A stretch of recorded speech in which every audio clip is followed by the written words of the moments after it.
Kia ora tātou, good morning. Before I start the presentation, I just want to say a couple of words with a different hat on as convener of IPANZ in Auckland, which in a sense has been the umbrella for this conference.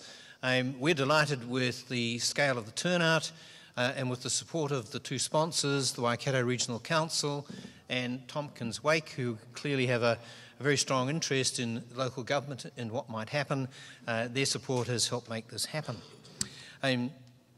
Now to what I want to present to you. It's a look at trends influencing the direction for local government, and I'll be drawing primarily on international experience.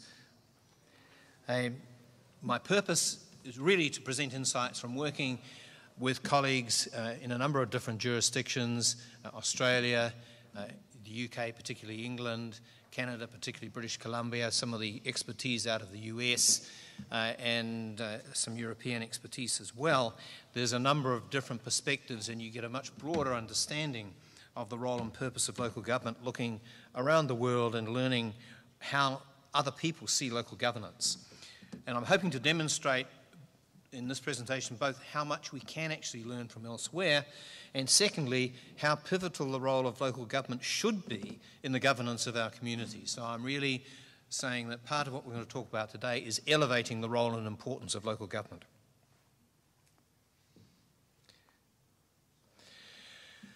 First context, as Graham Webber has already, I suspect, somewhat passionately pointed out, some of this is undoubtedly triggered by the government's current initiatives. It's quite hard reading what they put out and even listening to ministers to get an understanding of what government actually thinks local government is and what purpose it's intended to serve. My take on reading through all the material is that more or less government thinks that local government is a subsidiary tier of government properly directed and ordered by central government. That secondly, local government's primarily concerned with service delivery and local regulation. And thirdly, in many respects, it's probably best thought of as a series of locally owned but nationally supervised infrastructure companies. From my perspective and from what I see around the world, that completely misses the point that the primary role of local government is both local and government at the local level. And significantly, when one looks around the world, the whole business of governance of communities, of working with communities to help determine and realise those communities' preferred choices is the fundamental and central role. But in terms of the government's proposition, the evidence suggests that the public appears to agree. Local government has certainly rejected the government's analysis. It's argued and demonstrated that the evidence base is weak and in many respects flawed. But you have to make the judgment that as far as the government is concerned, it believes that what it is doing is responding to public demand. And that's evident both in the behaviour and in the private comments that ministers have been making about why they're doing this. So why should we have a situation in which it looks as though the public agrees? At one level, you can think of the experience that people generally have of local government. First, rates is probably the worst tax that anyone has ever invented. It's in your face, it appears arbitrary, there's no apparent, for most people, connection between rates and the services they get, and they've got no way of exercising any significant control over it. So even in the best of all worlds, people would still be agitating about the level of rates and complaining that they're inappropriate and they're rising too fast, they're doing wrong things and so on. Second, a lot of people's experience of local government is being told either that you can't do what you want to do or that yes you can, but it's going to cost you an arm and a leg.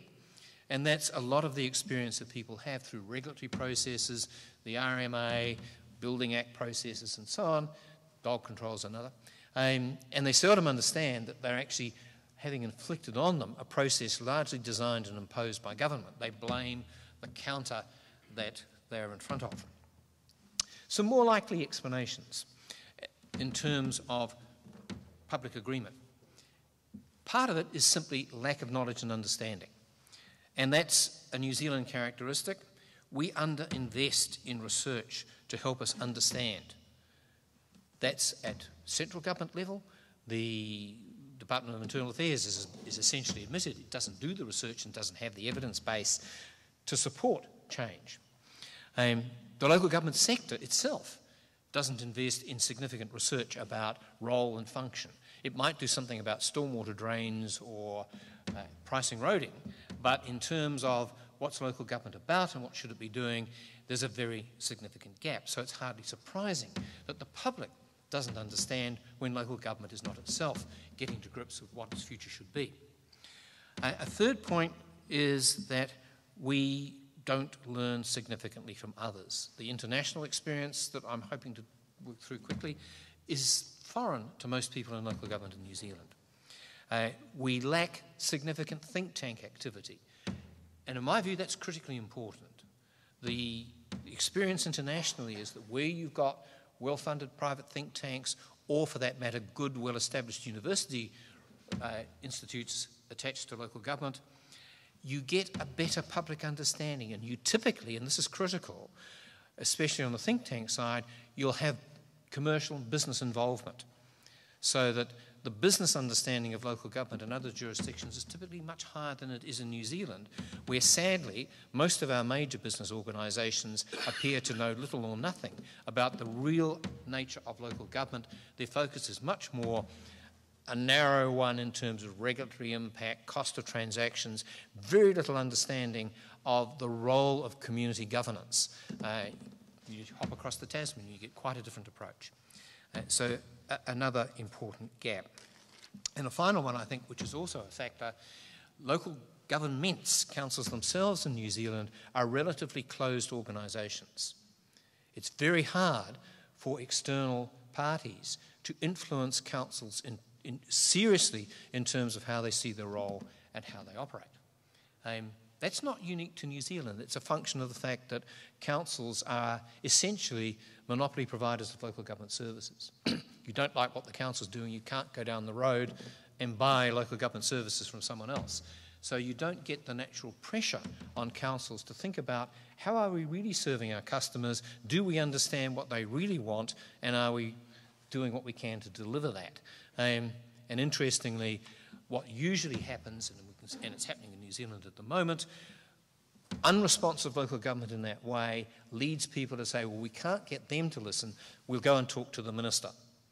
And you get eventually central government, provincial government, state government intervening to say, they can't sort themselves out, we will. That was the story of the Canadian reforms in the late 20th century. It was the story of the Queensland reform, where local government thought it was working with the state government on a voluntary approach to change. Stakeholders and government got fed up and said, here it is. And in 3 months, halved the number of councils in Queensland. So what I want to cover quickly is 3 things: globalisation, the role of local government in respect of major social services, and developments in community governance. Globalisation we tend to think about in terms of the impact on employment. Jobs have gone offshore, the Chinese are making T-shirts and locomotives. It's a shift which is profound from just 25 years ago, when the Labour government came into office in 1984. New Zealand's economic regulation was compared to the then Eastern Europe, which of course was still under communist control. We've moved from that to a very open economy. It's a shift in context, which I think has outstripped a lot of our shift in thinking. But for many of us who grew up in those regulated days, we still really haven't retuned our minds to think, the world's now different. Another factor resulting from globalisation, the ability of central governments to protect domestic economies against external influences has been severely diminished. And that's an OECD observation from a few years ago. The world has changed dramatically in terms of what governments are able to do and in terms of the impacts on communities and economies as a consequence. The implications for local government also are both major and not yet well understood, and I'll come to that shortly. The rise of metropolitan centres. The world's increasingly urban. 2007 we passed 50% of the population living in cities. By 2050 it'll be 70%. Quality of place is more and more significant. from infrastructure to arts, culture and recreation. Richard Florida's emphasis on the creative classes, that the high-skilled people choose to live in places that have high quality of environment across a whole range of activities, including also, of course, retail and hospitality and so on. It's also, though, very much a function of quality of infrastructure. An Economist Intelligence Unit worldwide survey a couple of years ago highlighted that. People want to know they can move around. Paradoxically, despite the internet, 10 years ago we thought that people could live and work wherever they liked because they could go on the internet, they could video conference, you didn't have to be pinned to a particular location. We know now that actually face-to-face contact is more, not less important. Centres are becoming more concentrated, particularly in the high-skilled intellectual level work, which is most of what the value-add jobs now are. People want to be together with others of a like kind. Connectivity is paramount. There's good research now out of economic geography which demonstrates quite strongly that the most important critical factor in competition for location is the range and frequency of direct international flights. It's a major, major factor. That same work also says that looking at agglomeration effects for high-skilled, high-capable people, that you're probably looking at a minimum size of centre of 1.5 to 2 million people if you want to attract and hold the multinational enterprises that now drive most economic activity. It's a real challenge for New Zealand. Some findings from recent research. First, global connectivity is critical rather than simply scale. And if you think New Zealand, there's only one place that has any chance of achieving that level of connectivity, and that's Auckland with the Auckland International Airport. These kinds of people don't want to fly into one airport and catch another flight somewhere else. They focus on the opportunity cost of time. You're in direct flight territory. Cities that are too small to provide the scale of international transportation infrastructure to be part of those networks will be unable to sustain global companies in the long term. And that's based on a wealth of evidence in terms of what people are actually doing about location decisions. And finally, the individual nation state is becoming weaker than ever as an arbiter of its own destiny. This weakness is magnified the smaller the nation state, and the most striking case is New Zealand. This is a judgment that basically says our control over our economic destiny is probably less than that of almost any state on earth. It's a harsh judgment, or alternatively, it's a definition of a starting point from which to decide, okay, how are we going to cope with this? Think of the impact on competitiveness of globalisation. Traditional sectors of the economy, such as manufacturing, have really been hard hit. That table there, or chart, shows what's been happening to manufacturing sales. And you can see 4 years ago, in constant dollars, at about 18 billion, dropping well beneath 16. And that's a consequence of competitive pressure. A lot of our manufacturing sector and other exporting sectors are finding it very difficult to be cost competitive. And that's got a huge message for local government, which I'll come to. Minimising the cost impact on the tradable sector is now an absolute must-do. The activities of local government, whether it's directly in terms of rates and user charges, or indirectly in terms of your regulatory processes, whether the things that you do or require of people are consistent with what your neighbour across the boundary requires, those are all cost impacts for the tradable sector. And if New Zealanders have any chance of success in the environment we're now in, local government needs to make sure that what it does has the least possible unnecessary cost impact. It means revisiting the common practice of developing your own regulatory and planning and other instruments on a standalone basis for your own council because you know what looks reasonable. You've absolutely got to move down a path that says, what's Joe doing across the road? What are they doing down the way? How do we get common documents, common requirements, so that business knows what to do? It doesn't have to have expertise in each of 6 or 8 or 10 different things. You've got common specifications for standard engineering works, whatever it might be. The Australian Productivity Commission's recent report was strong on that, and expect the New Zealand Productivity Commission to say much the same. It also means a greater focus on shared services. I'm going to say something quite harsh now, and most of you will not like it. I think that local government's performance in respect of shared services has been appallingly bad, and I think it has seriously let down the communities it serves. The reasons are very understandable. First, because it looks difficult and threatening and it's hard to implement. Secondly, we've used traditionally mechanisms, we tend to get together as councils around the table, which make it very hard to take rational decisions because we've got too many decision makers. We've had bad decision processes. It's now clear that if local government can't lift its game, it's going to be lifted for it, and it's going to be lifted for it through measures like amalgamation. One of the drivers that the government clearly has in mind for greater amalgamation is the need to improve performance on cost. It can be done effectively through shared services. Boplas across the Kaimais is beginning to demonstrate how, and I gather that like Lazarus, Waikato Lass is arising from the grave. It's an important part of your future. The recent Australian report, Strong Foundations for Sustainable Local Infrastructure, makes in the Australian context the case that its local authorities have to move beyond meeting collectively to talk about and advocate over issues to do with infrastructure to common ownership, common funding and common management in order to get scale. And that's absolutely critical. Don't go down that path and you're writing the ticket for forced amalgamation. The impact of what's happening on smaller and more rural councils. This is a look at, from the 2006 census, expected population change percentage terms per annum out to 2031. Hamilton and surrounding councils are expected to grow, others are static or declining. Natalie Jackson will be talking more authoritatively about that later. Look also at incomes per capita. There's huge variation that tells you that one size doesn't fit all in terms of thinking about local councils. It also tells you that part of the challenge for this region is what happens to the ones that are falling behind.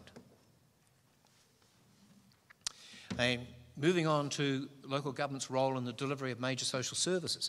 It's been standard practice for a long, long time to take the view that local government's not really involved in social services. Yes, a bit of community development, yes, some social housing and a few other bits and pieces, but essentially government has the major taxes, and so that's for government to do. There's now, and this is really important for your future, and it's part of what you do as governance in your communities, there's a growing research-based recognition that what we call the wicked issues can't be resolved by central governments alone. Issues of family dysfunction, long-term unemployment, substance abuse, child abuse, a whole raft of problems that we've been wrestling with for generations and really making very little progress. The research now tells us that if you're really to make progress in those areas, you need the kind of local networks, local knowledge, the ability to bring the community behind you, which is a strength of local government and which central government does not possess. Been quite a bit of work in the UK. Do you mind pouring me a glass of water?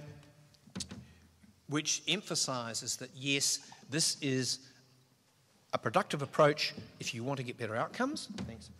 And for central government, it's actually very sensible as a way of managing fiscal risk.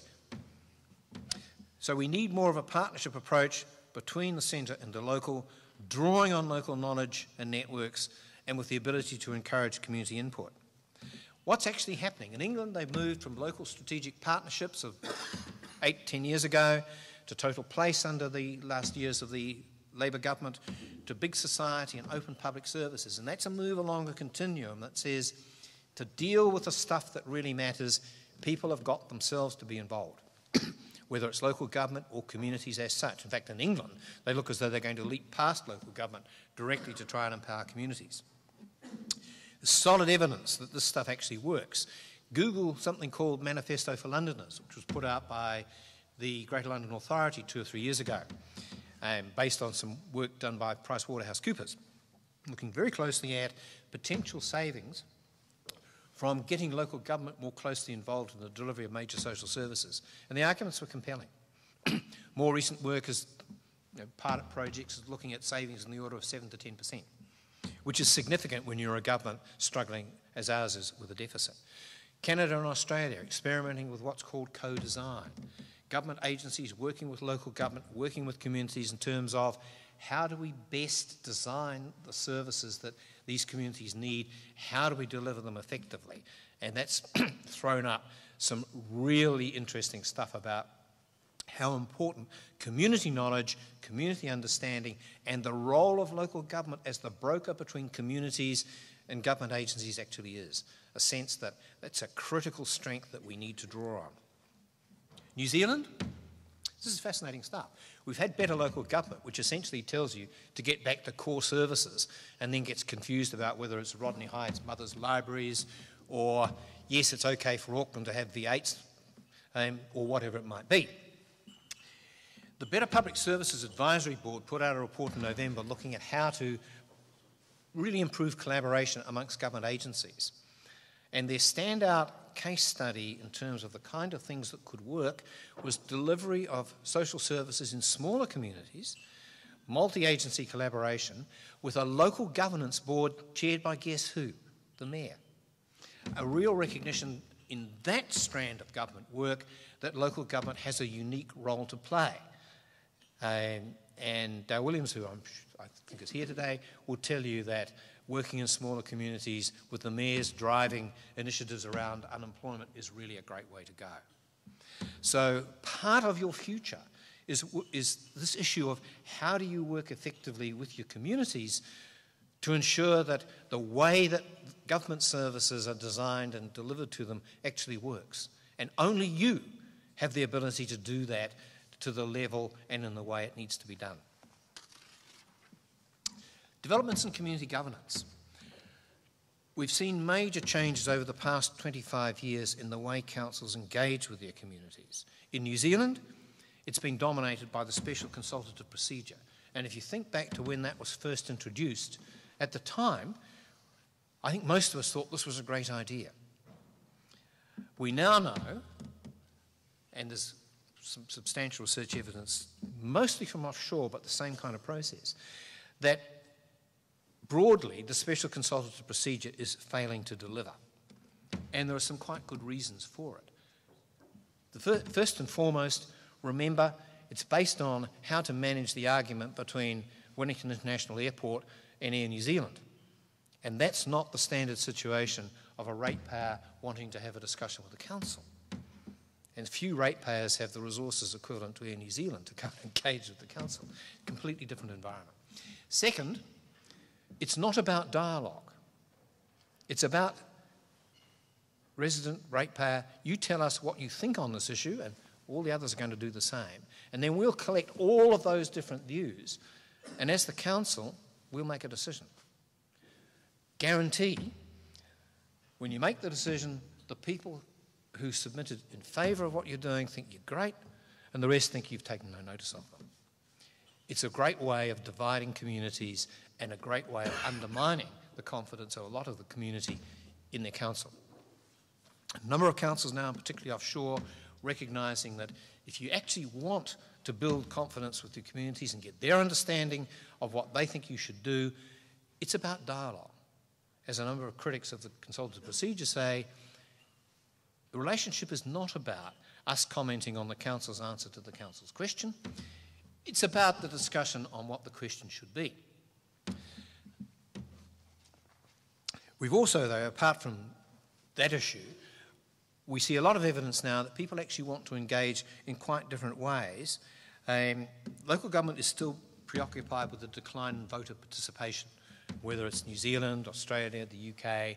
There's a lot of angst about, gee, the voter turnout's falling away. However, there's also emerging research in Europe, experience in Australia, which says, hang on a moment, let's have a look and see what people actually really want in terms of how they engage. First, think about voting. It's very hard, in my estimation anyway, for the typical council voter to get any idea of the relationship between voting for candidate X and what the council might do. Candidate X has no way of guaranteeing that she's going to be able to get majority support around the council table for whatever she's standing on. So the way voting works here, particularly with the lack of any political party involvement, which I'm not necessarily an advocate for, makes it very hard to see the voting process as the effective way of sending a signal to your council, especially given the range of different things that a council works on. So increasingly, people are saying, we want to be involved in discussion with the council about the decisions that affect us. And typically, those won't be decisions about, even in a council as relatively small as Waipa, on a whole of Waipa level. They'll be about what's happening in Cambridge or Te Awamutu. It might be about what's happening in part of Cambridge, because most people relate to their local neighbourhood, the local shopping centre, school, parks, whatever it is. Those are the things which people really get interested about. And some of the experience from Australia now shows that that's really what's driving it. So the whole business of how you govern communities is moving away from the idea, I was elected to take a decision, so that's it, to the idea of, hey, I'm here to facilitate an understanding about what this community's aspirations actually are and to work out how we arrive at a sensible direction in respect of them. A recent, what I've described as an Australian study, Evolution in Community Governance, which we actually lead authored in partners with a number of groups in Australia, looked at different ways of engaging. And I can tell you that the evidence is that, first, engagement with communities is not a kind of standard formula approach. It's around what meets the circumstances of this community around this issue or this set of directions they want to pursue. And secondly, it's very much about keeping away from standard statutory requirements to the ability to do what you need to do. But it's also resulting in a significant rethink. The role of elected member. You're shifting from I'm elected to decide to I'm electing to facilitate and listen. It's a major shift and a hard one for a lot of people to take, but an essential one. It's affecting how councils are organised. Most councils still are organised on a functional basis. If you want effective engagement with your community, you need to start moving towards place-based. Someone wants to talk to you about the street outside their place, and you say, well, look, the only person we've got available today is the guy who looks after curbing and channeling. And the resident's saying, well, I'm actually concerned about what happens to the berm, the street planting, the street furniture, the traffic management. I want to be able to talk about how the street affects me, not just fixing up the curbing and channeling. And a number of Australian councils are picking that up and recognising that, yes, much more productive to work in that kind of way. It's a challenge organisationally, but from a community perspective, it's where people want to be. Some implications. I'm just going to draw out some from each of those three themes and then conclude. First, with globalisation. How should Waikato respond to the likelihood Auckland may be New Zealand's only internationally significant metropolitan centre? Do you seek to compete, or do you look to leverage off its potential? From my perspective, the answer is a no-brainer. There's a lot of capability in Hamilton and the Waikato that can very effectively leverage off the developments that will take place in Auckland. But if you try and become a competing international centre, the evidence suggests that you will be going down a blind alley. Second, how to cope with the differential impact of growth.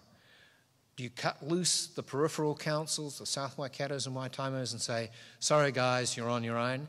Or do you work collaboratively to manage the impacts of change? And I just leave that question open. Finally, how should Waikato councils respond to the imperative to reduce the impact of council-created costs? I've made a strong argument that you've got to look at consistency across councils where consistency can be properly put in place. And I know there are legacy issues.